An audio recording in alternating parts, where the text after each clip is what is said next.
ಎಲ್ಲರಿಗೂ ನಮಸ್ಕಾರ. ನಿನ್ನೆಯಿಂದ ಕರ್ನಾಟಕ ಸಂರಕ್ಷಣಾ ವೇದಿಕೆಯನ್ನು ಇಡೀ ರಾಜ್ಯಾದ್ಯಂತ ಬಲಪಡಿಸಬೇಕು ಎಂಬಂತಹ ನಿಟ್ಟಿನಲ್ಲಿ ಈಗಾಗಲೇ ಅನೇಕ ವಿಧಾನಸಭಾ ಕ್ಷೇತ್ರದ ಕಾರ್ಯಕರ್ತರನ್ನು ಒಂದು ಸಭೆಯನ್ನು ಕರೀತಾ ಇದ್ದೀವಿ. ಈಗಾಗಲೇ ರಾಜ್ಯಾದ್ಯಂತ ಎಲ್ಲ ಜಿಲ್ಲೆಗಳಿಂದ ಈಗಾಗಲೇ ಫೋನ್ ಮುಖಾಂತರ ನನ್ನನ್ನು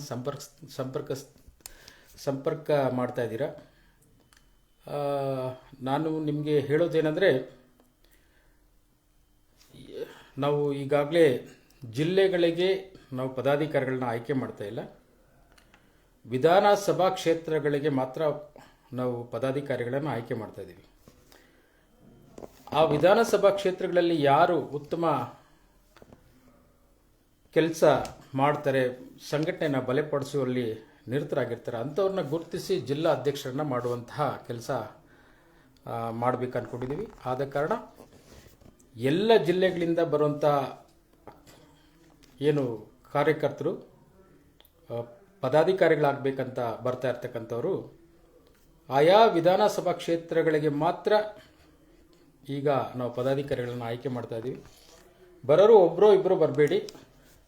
ಬರಬೇಕಾದ್ರೆ ಒಂದು 5-6 ಜನ ಅಥವಾ ಒಂದು 10 ಜನ ಒಂದು ವಿಧಾನಸಭಾ ಕ್ಷೇತ್ರದಿಂದ ಬಂದರೆ ನಮಗೂ ಸಹ ನಿಮ್ಗಳನ್ನು ಪದಾಧಿಕಾರಿಗಳನ್ನಾಗಿ ಆಯ್ಕೆ ಮಾಡಲಿಕ್ಕೆ ಸ್ವಲ್ಪ ಸುಲಭ ಆಗ್ತದೆ. ಯಾಕಂದರೆ ಯಾರೋ ಬರ್ತಾರೆ, ಬಂದವರಿಗೆ ಒಂದು ನೇಮಕ ಪತ್ರ ಕೊಟ್ಟು ಕಳಿಸಿ ಆ ಜಿಲ್ಲೆಗೆ ಒಬ್ಬ ಅಧ್ಯಕ್ಷರು ಮಾಡಿದ್ದೀನಿ, ಆ ತಾಲೂಕಿಗೆ ಒಬ್ಬ ಅಧ್ಯಕ್ಷರು ಮಾಡಿದ್ದೀನಿ, ಆ ವಿಧಾನಸಭಾ ಕ್ಷೇತ್ರಕ್ಕೆ ಒಬ್ಬ ಅಧ್ಯಕ್ಷರು ಮಾಡಿದ್ದೀನಿ ಅನ್ನೋ ಮಟ್ಟ ನಾವಿಲ್ಲ. ಆಮೇಲೆ ನೂತನವಾಗಿ ಹೊಸ ಪ್ರತಿಭೆಗಳನ್ನು, ಹೊಸ ನಾಯಕರನ್ನು ಹುಟ್ಟಾಕುವಂಥ ಕೆಲಸ ನಾವು ಮಾಡ್ತಾ ಇದ್ದೀವಿ. ಬೇರೆ ಬೇರೆ ಸಂಘಟನೆಯಲ್ಲಿ ಇರ್ತಕ್ಕಂಥವ್ರಿಗೆ ಮೊದಲ ಆದ್ಯತೆಯನ್ನು ನಾವು ಕೊಡೋದಿಲ್ಲ. ಯಾಕಂದರೆ ಹೊಸದಾಗಿ ನಾಯಕರನ್ನು ಸಂಘಟನೆ ಮಾಡುವಂಥವ್ರನ್ನ ನಾವು ಹುಡುಕಿ ಪದಾಧಿಕಾರಿಗಳನ್ನಾಗಿ ಆಯ್ಕೆ ಮಾಡ್ತಾ ಇದ್ದೀವಿ. ಇವತ್ತು ಈ ಸಂಘಟನೆ, ನಾಳೆ ಇನ್ನೊಂದು ಸಂಘಟನೆ ಅನ್ನೋರಿಗೆ ಅವಕಾಶ ನಮ್ಮಲ್ಲಿಲ್ಲ. ಯಾರು ಹೊಸದಾಗಿ ಸಂಘಟನೆಗೆ ಸೇರಿಕೊಂಡು ನಾಡು ನುಡಿ ಜಲದ ಬಗ್ಗೆ, ಈ ಭಾಷೆ ಬಗ್ಗೆ, ಈ ನಾಡಿನ ಬಗ್ಗೆ ಅಪಾರವಾದ ಪ್ರೀತಿ ಇರ್ತಕ್ಕಂಥವರು ನಮ್ಮ ಜೊತೆ ಕೈ ಜೋಡಿಸಿ ಇಲ್ಲಿ ಯಾವುದೇ ಬನ್ನಿ. ಈಗಾಗಲೇ ಹಲವಾರು ಜಿಲ್ಲೆಗಳಿಂದ ಎಲ್ಲರೂ ಸಂಪರ್ಕ ಮಾಡ್ತಾ ಇದ್ದೀರಾ. ಎಲ್ಲರಿಗೂ ಕೇಳ್ಕೊಳ್ಳೋದಿಷ್ಟೇ, ನೇರವಾಗಿ ಬೆಂಗಳೂರಿನಲ್ಲಿರ್ತಕ್ಕಂತಹ ನಮ್ಮ ಕಚೇರಿಗೆ ಬನ್ನಿ.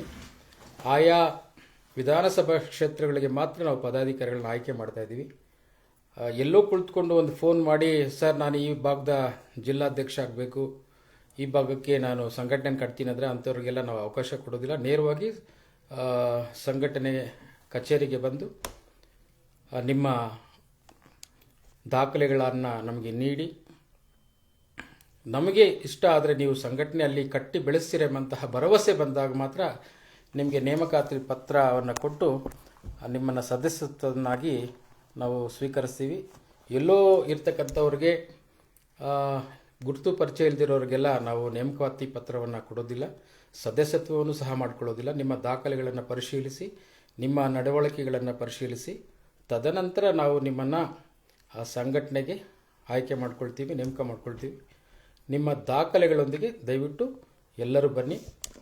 ಬೇರೆ ಬೇರೆ ಸಂಘಟನೆಗಳಲ್ಲಿರೋರಿಗೆ ಮೊದಲ ಆದ್ಯತೆ ನಾವು ಕೊಡಲಿಕ್ಕೆ ಸಾಧ್ಯ ಇಲ್ಲ. ಯಾಕೆಂದರೆ ಇವತ್ತು ಈ ಸಂಘಟನೆಯಲ್ಲಿ ಇರ್ತಾರೆ, ನಾಳೆ ಇನ್ನೊಂದು ಸಂಘಟನೆಗೆ ಹೋಗ್ತಾರೆ, ಮತ್ತು ನಮ್ಮ ಸಂಘಟನೆಗಳಲ್ಲಿ ಇರೋರನ್ನ ನೀವು ತೊಗೊಂಡ್ಬಿಟ್ರಿ ಅಂತ ನನ್ನ ಜೊತೆಯಲ್ಲಿರ್ತಕ್ಕಂಥ ಸಂಘಟನೆಗಳು ನಮ್ಮನ್ನು ಕೇಳೋದಾಗಬಾರ್ದು.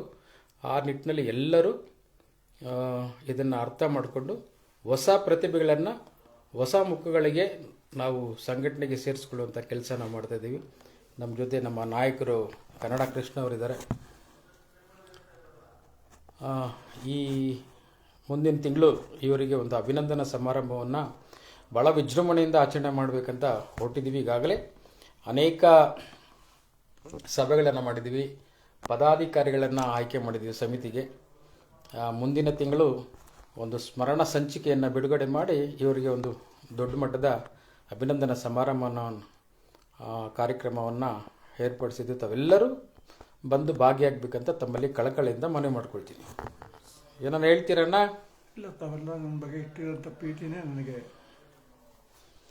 ಇವ್ರು ಮಾಡಿರ್ತಕ್ಕಂಥ ಹೋರಾಟ ಅಂತಿಂಥ ಹೋರಾಟ ಅಲ್ಲ. ಕಾವೇರಿ ನದಿಗಾಗಿ ಇವರು ಬೆಂಗಳೂರಿನಿಂದ ಧರ್ಮಸ್ಥಳದವರೆಗೆ ಪಾದಯಾತ್ರೆಯ ಉರುಳು ಸೇವೆ ಮಾಡಿದಂತಹ ವ್ಯಕ್ತಿ. ಇಂತಹ ಮಹಾನ್ ವ್ಯಕ್ತಿಯನ್ನು ಗುರುತಿಸಿ ಮುಂದಿನ ದಿನಗಳಲ್ಲಿ, ಅಂದರೆ ಮುಂದಿನ ತಿಂಗಳು ಇವರಿಗೆ ಒಂದು ಅಭಿನಂದನಾ ಸಮಾರಂಭವನ್ನು ಈಗಾಗಲೇ ನಿಗದಿಪಡಿಸಿದ್ದೀವಿ. ತಾವೆಲ್ಲ ಬಂದು ಭಾಗವಹಿಸಿ ಆ ಕಾರ್ಯಕ್ರಮವನ್ನು ಯಶಸ್ವಿಗೊಳಿಸಿ ಅಂತ ಹೇಳ್ತಾ ನನ್ನ ಮಾತುಗಳನ್ನು ಮುಗಿಸ್ತಾ ಇದ್ದೀನಿ. ನಮಸ್ಕಾರ.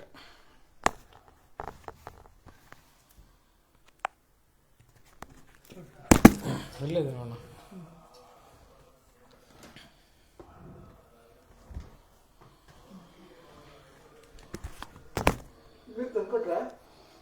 ಆವತ್ತೇ